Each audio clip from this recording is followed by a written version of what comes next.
On the night of August 21st, 1986, a Thursday, roughly 1,700 people went to sleep. None of them ever woke up. No earthquake, no fire. The lake next to their village just exhaled.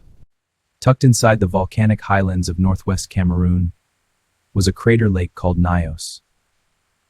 And by all appearances, it was gorgeous. Clear blue water, rolling green hills, farming families who had lived there for generations. The people of the Oku and Wom villages called it home. They fished in it. Their children played near it. They had no idea what was sleeping. For decades, perhaps centuries, it had been filling, waiting. Lake Nyos sat on top of a volcanic pocket deep in the earth. For decades, maybe centuries, carbon dioxide gas had been silently seeping up from that magma pocket, dissolving into the deep, cold layers of the lake. The lake was holding it, all of it, every single year. The lake was holding it, like a shaken bottle of soda, capped, tight. But what happens when you uncap a shaken bottle?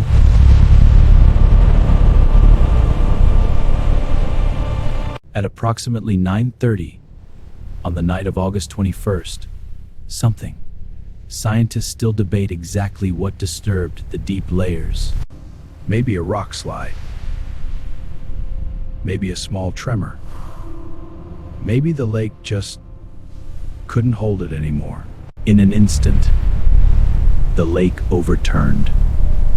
Millions of tons of CO poo, trapped for years, exploded out of the water in a single violent belch. The lake launched a water column 80 meters into the sky. It turned the water rust red. And then came the cloud. A 50-meter wall of carbon dioxide, dense, invisible, heavier than air, rolled down to 70 kilometers per hour. It moved like a river, a silent, invisible river of suffocation. It didn't burn, it didn't smell, it made no sound.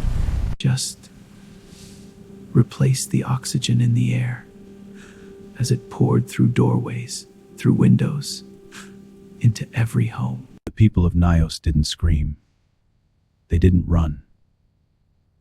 Most of them were already in bed, and they simply never moved again. When morning came, the cloud was gone. The air was clean again. The sun rose over the Cameroonian hills like nothing had happened. A man named Joseph Nquain woke up to find his family dead around him. He stumbled outside. The roads were empty. The livestock, every single cow, every goat, every bird, lay dead on the ground. He said later that he tried to cry out and couldn't, not because of grief, because his lungs had been partially suffocated. He could barely breathe. He was one of only a few hundred survivors out of a community of nearly 2,000 people. 1,746 confirmed dead, 3,500 livestock, within a radius of 25 kilometers, in under an hour. No weapons, no war, no disease. Just a lake. And here's the part that should terrify you. Lake Nyos still exists. And there are two other lakes in Cameroon, sitting on the exact same type of volcanic pocket, building pressure right now.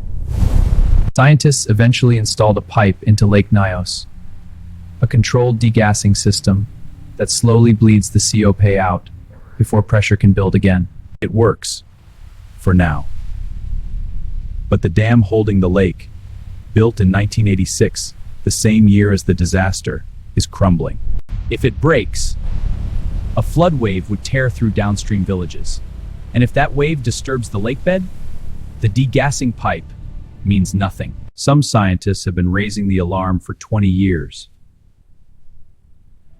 The funding to fix it keeps getting delayed. Right. Nature's in an hour. A lake silently wiped out a village in one night. And nature didn't even mean to do it. Nature's silent gas attack wiped out a village in hours. But what if I told you that decades before this, the British government deliberately engineered an entire island to be so lethally toxic, so drenched in anthrax spores, that no human could set foot on it for 50 years? That wasn't an accident.